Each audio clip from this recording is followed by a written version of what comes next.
basically the same. This taught me that fluency, meaning a conversational fluency, which is built of speaking, understanding, these halves don't decay at the same rate. And this is also my theory to why. Have you ever heard that a lot of people like can understand the language, but they can't speak it?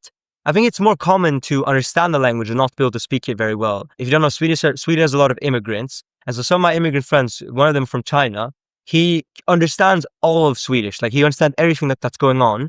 He just struggles to speak it. There's also other people who, for example, understand their mother tongue, but they can't speak it very well. Speaking actually decays or gets worse faster than the understanding and sort of the logic and the way that the language works. The way that a language works doesn't decay or get worse at the same rate as speaking ability. And I think the reason for this is because, understanding is built by input. It's all about exposure. And usually people are exposed to the language for longer than they're actually using the language. And so one of them, it kind of happens to you. The other, you actually have to, or if you're just starting out, I'd highly recommend checking out the Speedy Spanish cheat sheets, which are all my cheat sheets to help you start learning Spanish with these frameworks. And you'll find it in the first link in the description.